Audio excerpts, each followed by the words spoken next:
also victims in this war to continue to find ways of expressing their opposition to this conflict, in spite of the repression. This is necessary to break the logic of hatred in which Vladimir Putin wants to imprison both Ukrainians and Russians. Thank you very much. I thank the representative of France for her statement, and I now give the floor to the representative of Norway. Thank you, President. I thank the briefers for their valuable inputs. Norway also expressed its utmost support to you, Secretary General, to make full use of your good offices in search for a peaceful solution. I want to thank President Zelenskyy, through you, Ambassador, for his strong testimony this morning. and for the heroic fight the President, the Ukrainian government, and the Ukrainian people are engaged in for your country and for the peace and freedom of us all. We are with you and we support you. As we heard from President Zelenskyy and have seen this weekend, the need for peace could not be more urgent. For more than 40 days and nights, attacks from Russia have continued to batter the Ukrainian people and their cities, causing death and destruction. And the suffering is escalating.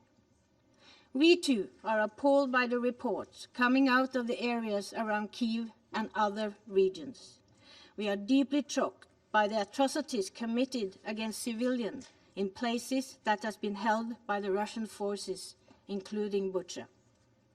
The images are distressing: dead bodies on the roads and in mass graves, homes, schools, hospitals, and other civilian infrastructure destroyed and reportedly left behind. President, Russia is desperate to hide the truth about the war, but atrocities must be investigated and those responsible must be brought to justice. In this respect, we welcome the establishment by the Human Rights Council of a Commission of Inquiry on Ukraine to investigate all alleged violations of international humanitarian law and human rights law. And we also welcome that the ICC has opened an investigation into the situation in Ukraine. We urge Russia and everyone holding evidence to fully cooperate with these investigations. We cannot allow there to be impunity for war crimes being committed in Ukraine. The world is watching. President, Russia's unprovoked and illegal war against Ukraine, a free and sovereign country, is also an attack on democratic values and on freedom. It is a blatant violation of international law and the very principles of the UN Charter. And as the Secretary General underlined this morning, this Council has a responsibility. We must do everything in our power to end the war and to mitigate its impact. Let me repeat the message by the Norwegian Prime Minister Støre gave to President Putin when they spoke on Thursday. He urged him to cease the hostilities and emphasized that Russia must ensure rapid, safe, and unimpeded humanitarian access to the civilian population, particularly in Mariupol. He stressed also the need to find a negotiated solution to end the war. President, the suffering is widespread. Russia's war is causing the largest humanitarian crisis in Europe since the Second World War. A quarter of the Ukrainian population has now been displaced, and cluster munition will continue to maim and kill long after the conflict has ended. The reconstruction, when it comes, will take years. Ukraine has been set back decades in its economic development, and the consequences of this war will be felt by generations of Ukrainians. Russia's war is also being felt globally, exacerbating other humanitarian crises and causing a serious negative effect on the agricultural sector with a global rise in food insecurity and increased prices of fuel and fertilizers.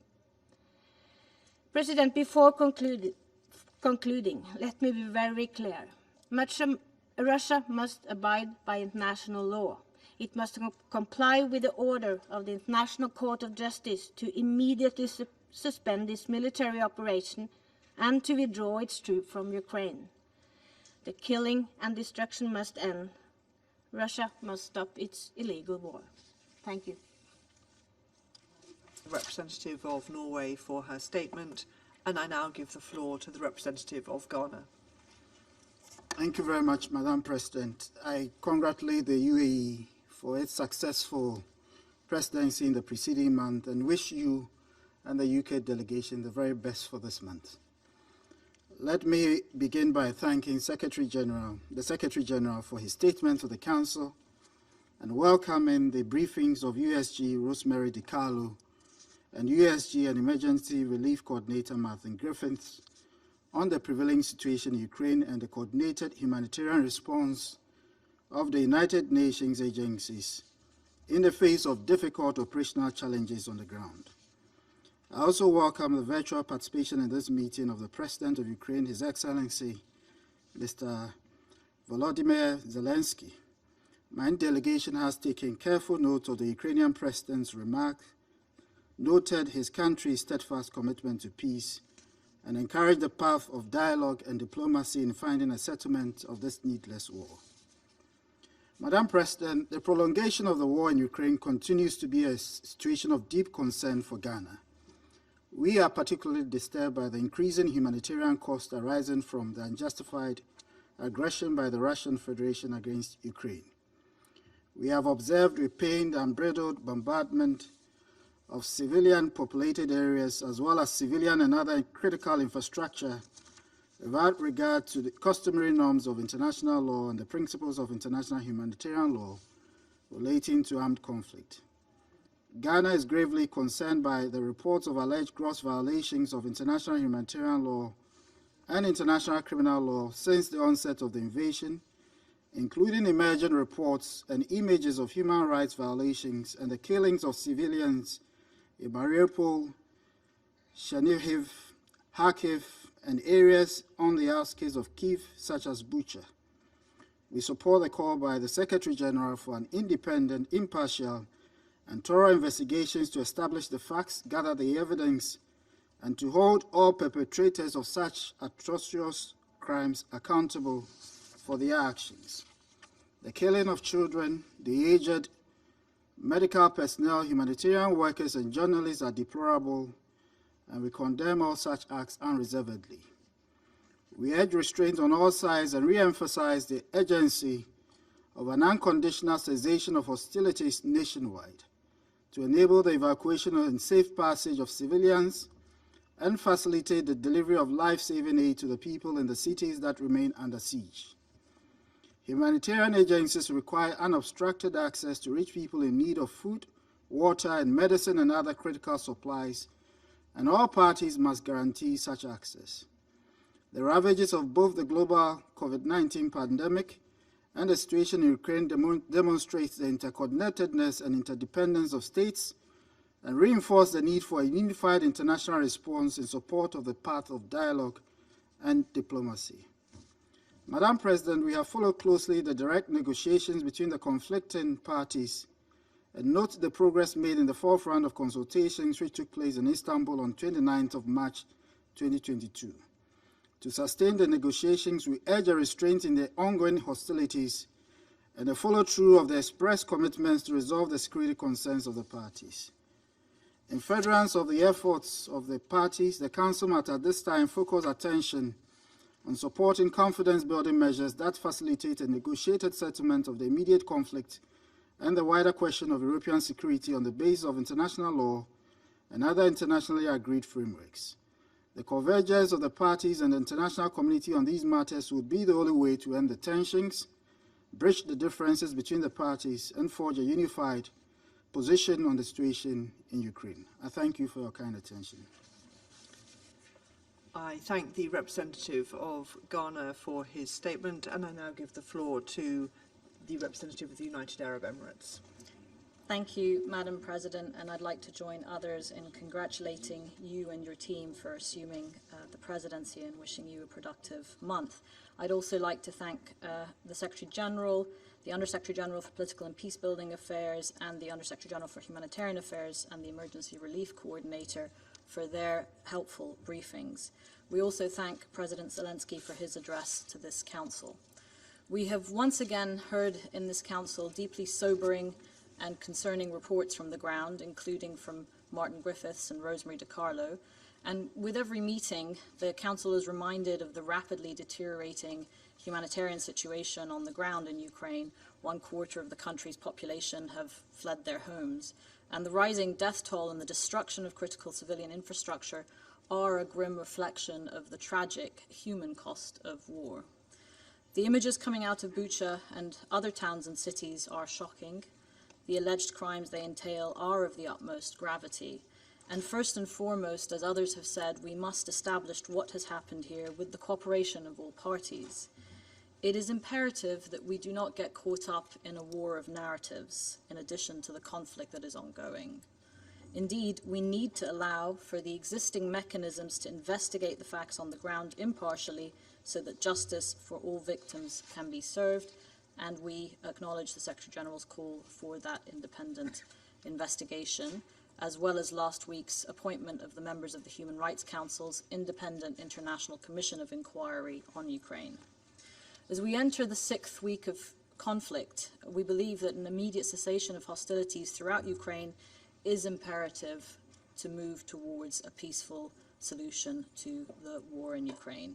And we take note of efforts to reach a diplomatic resolution to the conflict, and we see the ongoing negotiations and several rounds of negotiations between Russia and Ukraine as a very positive development. We remain hopeful that these efforts at the negotiating table can urgently translate into de-escalation on the ground, and we urge others to support these efforts.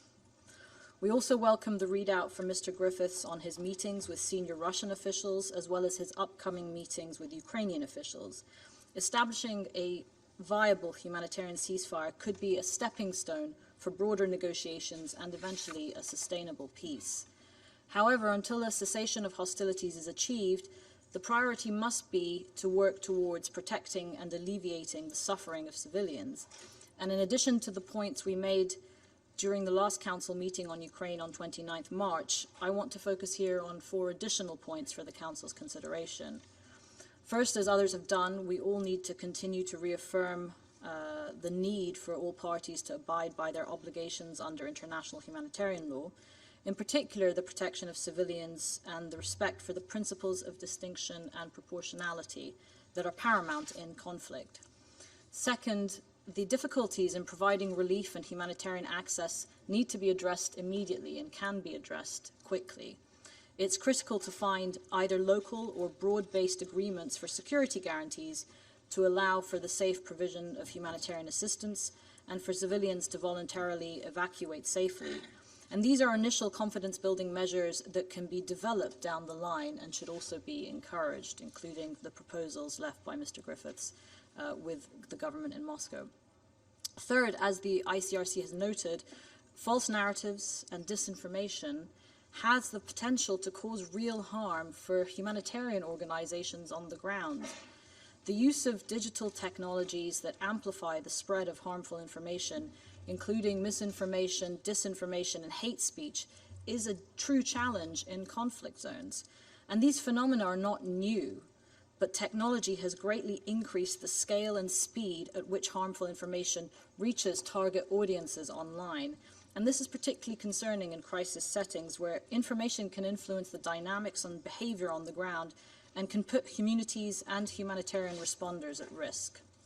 Fourth, at a time of conflict, protecting civilians, of course, must be our top priority. However, we should not forget the impact that war has on a nation's cultural heritage and identity. We're concerned by UNESCO's recent reports on the dozens of cultural sites that have been damaged in Ukraine since the conflict began. We know from our experience in the Middle East that protection of cultural sites is critical to rebuilding peace. And in moments of violence and turmoil, cultural sites are essential cornerstones for collective memory and a foundation for future reconciliation.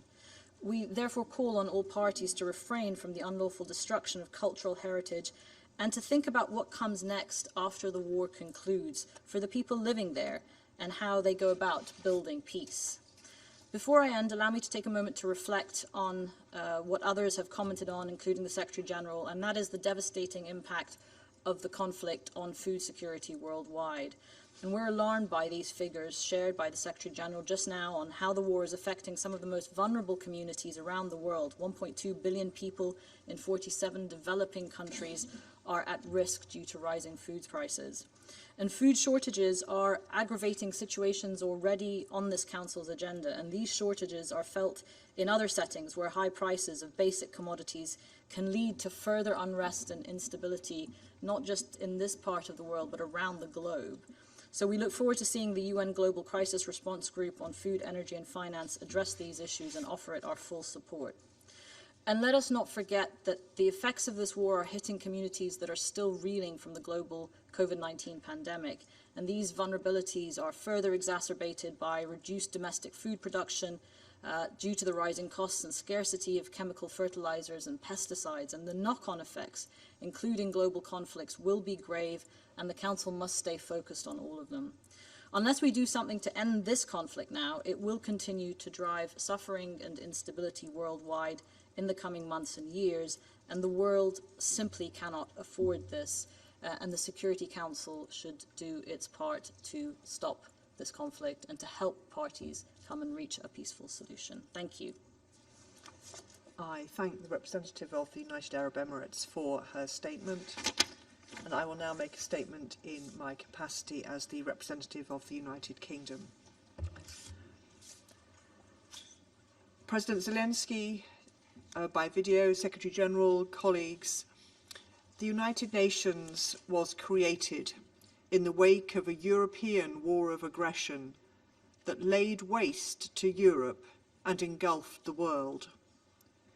All of us who signed the UN Charter committed to ending the scourge of war, to fundamental human rights, the dignity and worth of the human person, the equal rights of nations large and small, to justice and respect for international law. Yet now, we're facing another war of aggression in Europe. We've heard today, again, the devastating impact of Russia's unilateral and illegal military action in Ukraine, its impact on surrounding countries and the region, and on the security and prosperity of the wider world as it seeks to recover from the COVID-19 pandemic. Thousands killed, millions displaced, cities razed to the ground, hospitals bombed, citizens cut off from food, water, and medicine, blockaded seaports and the rapid increase in wheat prices, pressure on already stretched humanitarian resources. And now, as Russia is forced into retreat from areas around Kyiv, the brutality of the invasion is laid bare. We've all seen the horrific images from the towns of Bucha and Irpin, of civilians deliberately killed in areas from which Russian forces have recently withdrawn, and the video we saw earlier underlined that horror. These acts and other credible incidents must be investigated as war crimes, and the UK fully supports the work of the International Criminal Court and the work of the Ukrainian Prosecutor General and other national prosecutors. Colleagues, as we and so many others have said so many times, all of this could be stopped if the Russian Federation ended this war now. I resume my function as President of the Council. The representative of the Russian Federation has asked for the floor to make a further statement. Thank you, Madam President. I know that this does not bring us closer to the end of today's meeting, but since today's topic is extremely important, I think it's essential to say a few words about what was the reason for this meeting, which we didn't have a chance to say yesterday because we were not given a chance to have a separate meeting of the Security Council on this topic. And unfortunately, yesterday's meeting, in any way possible, our Western colleagues tried to kind of sweep it under the carpet, and we have seen an example of how of the new order based, a new rules-based order. The rules-based order. I would like to once again focus on the events in Bucha, which became the premise for conducting today's meeting, and led to some far-reaching conclusions that many of you have already made. All units of the Russian armed forces fully withdrew from Bucha as a gesture of good faith on the 30th of March. The very next day after a round of negotiations between Russia and Ukraine in Turkey, in the presence of negotiators. Now, a report about this was published that very same day on an official website of the Russian Defense Ministry. During the time that the town was under the control of the Russian armed forces, not a single civilian suffered from any kind of violence. People were able to move around freely around the town and use their cell phones. Furthermore, the towns of the Kiev Oblast the Russian army supplied 450 tons of humanitarian assistance to those cities. This was confirmed. Now, the towns, the Russian army did not prevent people from leaving the towns. All inhabitants could freely leave the towns toward the north. At the same time, the southern areas of Bucha, including residential areas, were shelled round the clock by Ukrainian forces from using heavy caliber weapons, tanks, and mortars. Already after the withdrawal of the Russian forces, the mayor of Bucha, Anatoly Fedoruk, in his video statement on the 31st of March, presented this as a heroic liberation of the city by the Ukrainian armed forces. Now, let's set aside its so-called liberation, and let's focus on the fact that he confirmed the fact on the 31st of March that there were no more Russian soldiers in the town on the 31st of March. Furthermore, the mayor did not mention any local inhabitants with their hands tied and having been shot. I mean, could you believe that the mayor would not have noticed on the streets as reported of 280 corpses? You wouldn't have noticed that? On the 1st of April, the deputy of the council, Ekaterina Ukraintseva, the deputy of council of Bucha, in a 2-minute video, warned several times the local residents that representatives of the Ukrainian security forces have entered the town and are conducting a mop-up operation. And she's asking everyone to be very careful. Now, on social media, you can also find an almost 8-minute video about the announced mop-up of Bucha by the Ukrainian National Police on the 2nd of April. On that video, there are no bodies of civilians on the streets.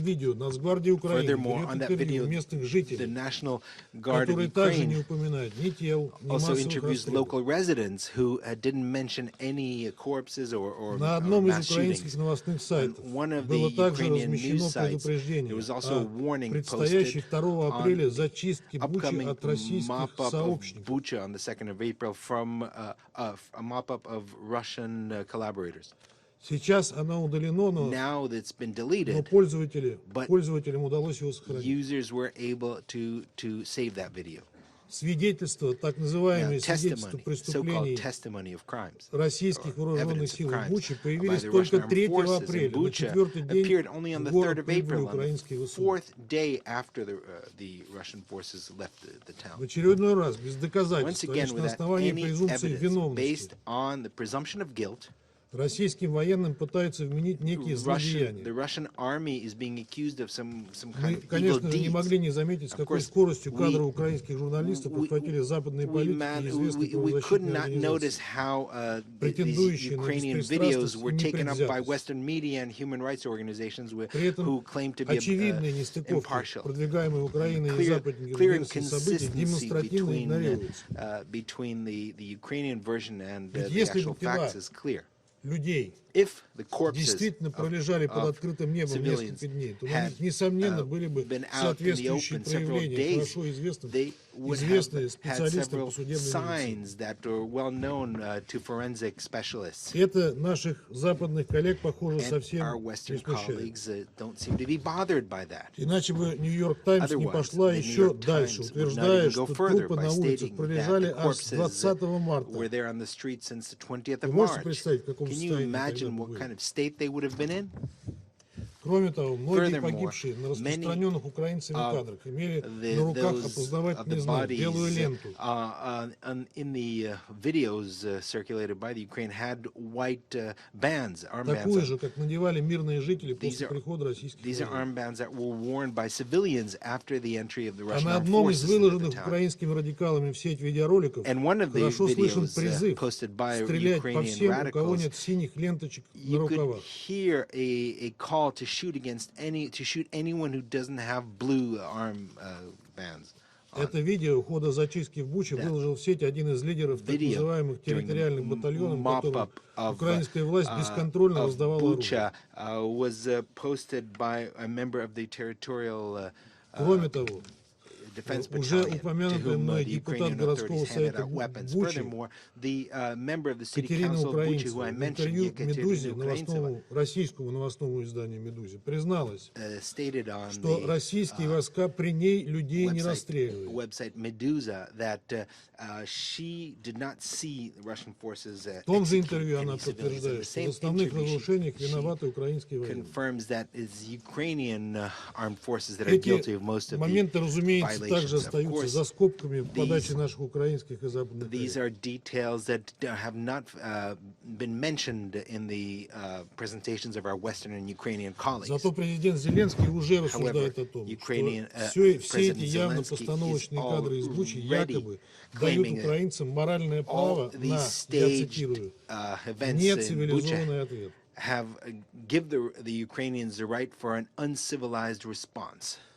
Ну, что это такое, мы можем только догадываться, потому как вели себя украинские радикалы на востоке Украины. Based on how Ukrainian radicals behaved in the east of Многочисленные Ukraine. свидетельства их преступлений Many testimonials of their crimes are shocking. К сожалению, похоже, на этом киевские специалисты по дезинформации и постановкам останавливаться не Ukrainian собираются. experts on disinformation and staging do not intend to stop Как there. заявили в Министерстве обороны России, по подтвержденной информации, вечером 4 апреля based в on confirmed населенном information in the evening of the 4th of April in the town of Moshun, в 23 километрах 23 северо-западнее Киева, kilometers to the northwest of военнослужащие Kiev, 72-го украинского troops главного from the центра 72nd психологических Ukrainian операций main center of psychological была operations проведена очередная постановочная съемка якобы погибших от насильственных действий российских вооруженных сил мирных жителей. of so-called killing by Russian troops Для of последующего civilians распространения через западные СМИ. for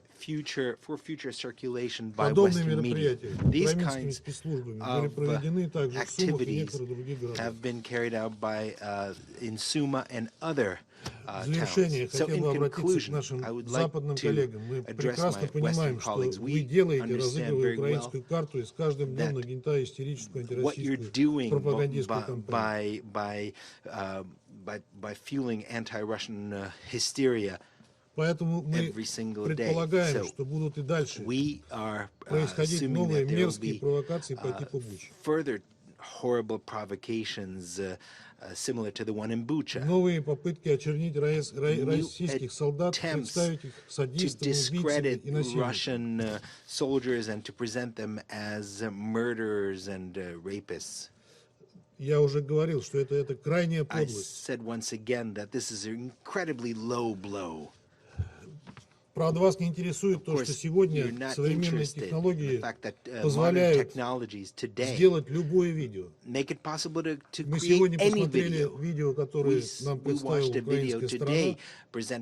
Сейчас уже интернет полон опровержений того, что мы там видели. Что это было снято не там, не в то время, и не с теми людьми.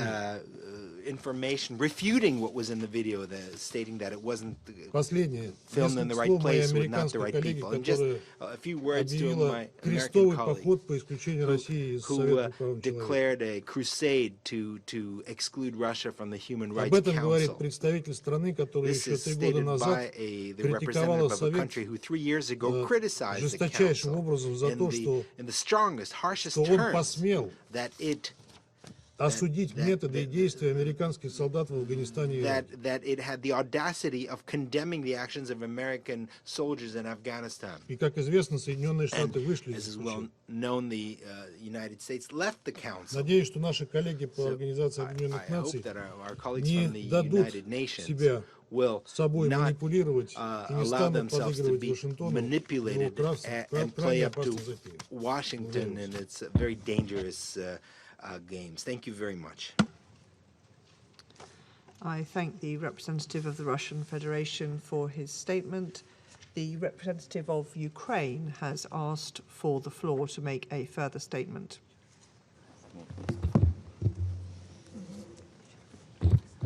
Well, thank you, Madam President. Before I switch to English, I would say a couple of lines in Russian.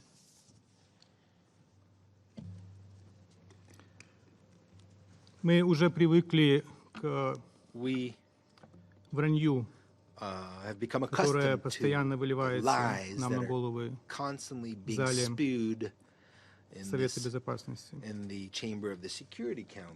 Товарищ Небензя удосужился процитировать интервью из ресурса, который называется «Медуза». Хотелось бы спросить у товарища Небензя, а почему же он не цитирует его полностью? Разрешите мне зацитировать это интервью, которое представитель Путина хотел использовать в своих целях.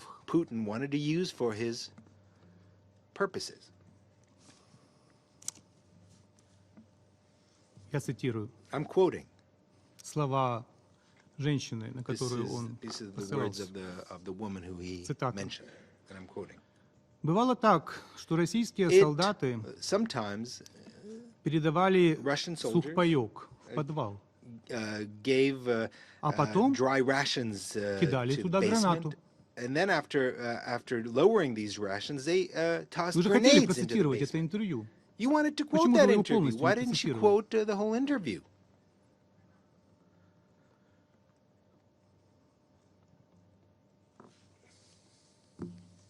Это о вашей гуманитарной помощи, вслед которой летит граната. Интервью, которое вы цитировали. Та же самая женщина. Now let me switch to English. I would like to make my further statement in response to the hypocritical questions by Putin's representative.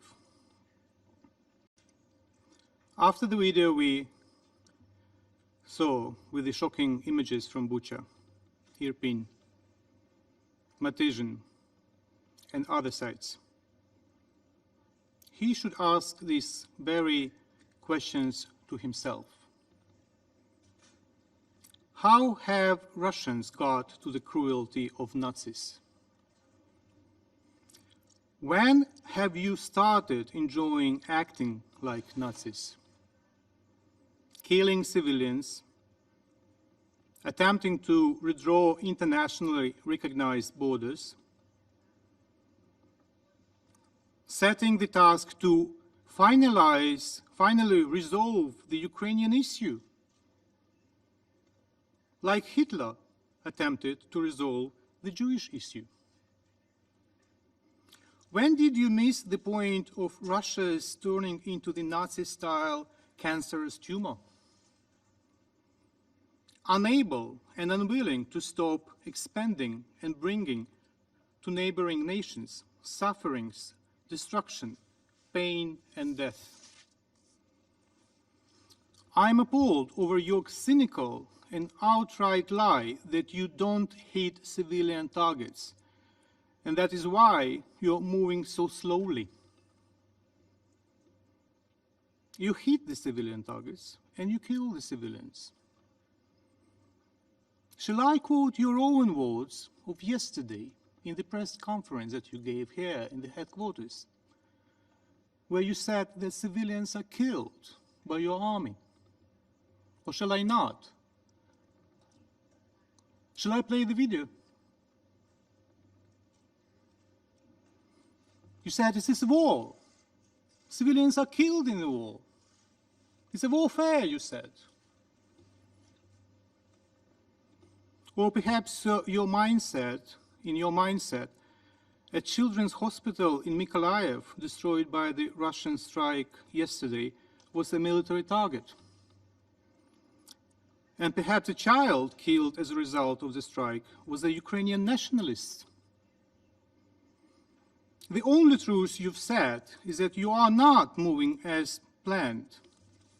And the only reason is the resistance of the Ukrainian army and the Ukrainian people, not your smart military planning.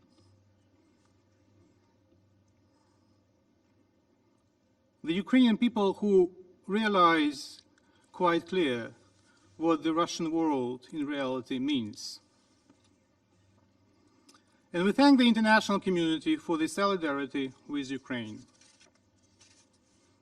Ukraine will win in its territory, and the entire world will win, despite the threats that the criminal and the liar throws in the face just in the Security Council chamber. Finally, if there is anything that we have to thank the Russian representative for, it is his acknowledgement at yesterday's press conference that Russia is waging war against Ukraine. War, you said several times, not the special operation. And I consider this confession shall impact the UN assessment of what is going on in the center of Europe. Perhaps it was the unique moment when we should believe what a fully accredited representative says in the United Nations. Hence, once again, a reminder to Putin's diplomats. Ribbentrop denied any knowledge of concentration camps, racial extermination policies, yet was found guilty at Nuremberg war crime trial. And we all know what happened to him on the 16th of October 1946. I thank you. I thank the representative of Ukraine for his statement. I now give the floor to His Excellency Mr. Olof Skog, the Head of Delegation of the European Union to the United Nations. Thank you, Madam President. I address the Security Council on behalf of the European Union and its member states. North Macedonia, Montenegro and Albania, Bosnia and Herzegovina, Iceland and Liechtenstein, Republic of Moldova, Georgia, Monaco and San Marino all aligned themselves with this statement. And I wanted to start by congratulating you, Madam President, for the United Kingdom for assuming the presidency for the month of April and for convening this meeting and for inviting us to speak and also acknowledge the presidency of March of the United Arab Emirates. I want to thank the Secretary General, Under-Secretary Generals Di Carlo and Griffiths for their presentations, and I want to express our full support, solidarity and respect for the heroic people of Ukraine as embodied by the message this morning by President Zelenskyy. Madam President, 41 days ago, Russia decided to wage a war of aggression against Ukraine in blatant violation of international law, the principles of the UN Charter and of the acquis of the OSCE, an affront to the rules-based order and to the global security and stability. And we have heard and seen again today the tremendous cost to the people of Ukraine.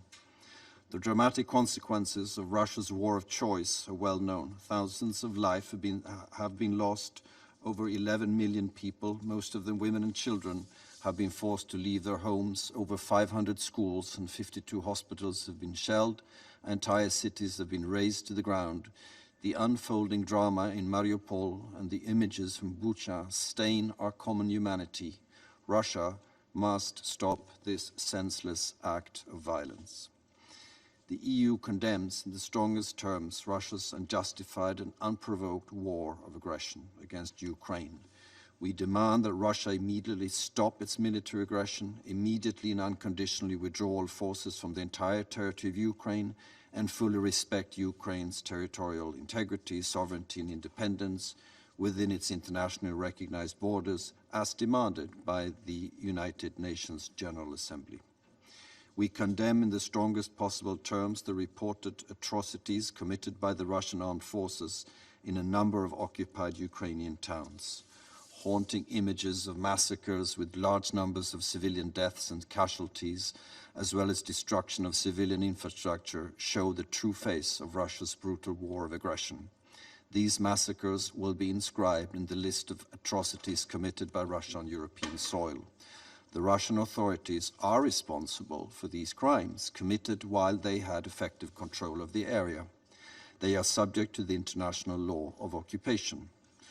Russia is directing attacks against the civilian population and is targeting civilian objects, including hospitals, medical facilities, schools, and shelters.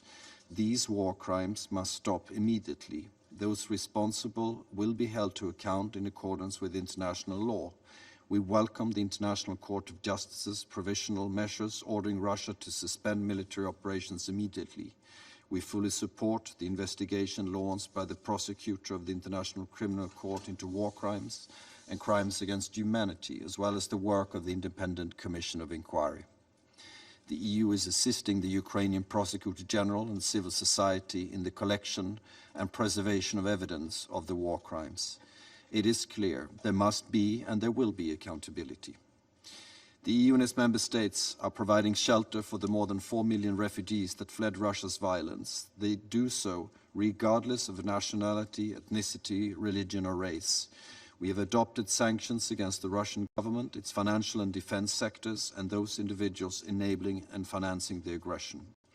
We have committed significant funding to the UN Humanitarian Flash Appeal and regional refugee response plans for Ukraine. So far, the EU and its member states have mobilized over 1.1 billion euros in emergency aid. This comes on top of the 2.4 million euros in humanitarian emergency and early recovery assistance the EU and its member states have provided to Ukraine since 2014. In the largest ever operation under the EU Civil Protection Mechanism, 29 countries, all EU member states together with Norway and Turkey, have responded to the request for assistance from Ukraine. As of 4th of April, over 13,000 tons of medicines, hospital equipment, ambulances and firefighter equipment, food and energy supplies have arrived in Ukraine. European leaders have set up a Ukraine Solidarity Trust Fund to channel support to post-war reconstruction. And at the pledging event on 9th of April with Canada, we will further showcase that we stand in words and deeds with the courageous people of Ukraine. Madam President, after the Security Council was unable to take action, the General Assembly demonstrated once again less than 2 weeks ago the overwhelming international rejection of the Russian aggression and an overwhelming support to addressing the humanitarian crisis in Ukraine. The international community demanded safe and unhindered passage for civilians fleeing violence, as well as humanitarian access to those in need. International humanitarian law must be respected. The dramatic consequences of Russia's war against Ukraine are not limited to Europe. They are global. Ukrainian farmers are prevented from sowing as a result of Russian shelling. Ships filled with wheat are blocked in Black Sea ports by Russian military forces. As a result, food prices have rocketed, pushing people into poverty and threatening to destabilize entire regions. The poorest countries, as we've heard, are the most vulnerable to shocks in food prices. All this is a direct result of the war, despite Russia's cynical attempts to shift the blame. Madam President, the EU and its member states are fully mobilized to end the war in line with international law and the UN Charter. But at the same time, crises the world over need our urgent attention. The EU will continue to provide humanitarian and development support to our partner countries from North Africa to the Middle East and from Sub-Saharan Africa to Asia. We are scaling up our multilateral action to provide support to countries with acute food insecurity and are committed to keeping global trade routes open so agricultural staples can feed the world. The EU has pledged 2.5 billion euros for international cooperation related to nutrition for the period 2021 to 2024. We also fully support the work of the UN to deliver and scaling up humanitarian assistance, protect refugees, and work towards a ceasefire. With a particular focus on food security, we will contribute to the work of the Global Crisis Response Group to deal with the global social and economic effects of the war. We heard your recommendations this morning, Secretary General, and we have already launched a strategy for safeguarding food security and reinforcing the resilience of food systems backed by increased assistance. Madam President, once again, we call on Russia to cease the destruction of innocent life across Ukraine and immediately and unconditionally withdraw all its troops. We call for an immediate ceasefire, safe passage to civilians trapped in war zones, and uninterrupted humanitarian access. We stand in solidarity with the people of Ukraine and all other people affected by the war of Russian aggression. We stand in support of Ukraine's sovereignty and territorial integrity, and we will continue to work diligently with the UN and our partners to end this aggression and address the humanitarian needs. I thank you, Madam President. I thank His Excellency Mr. Skog for his statement.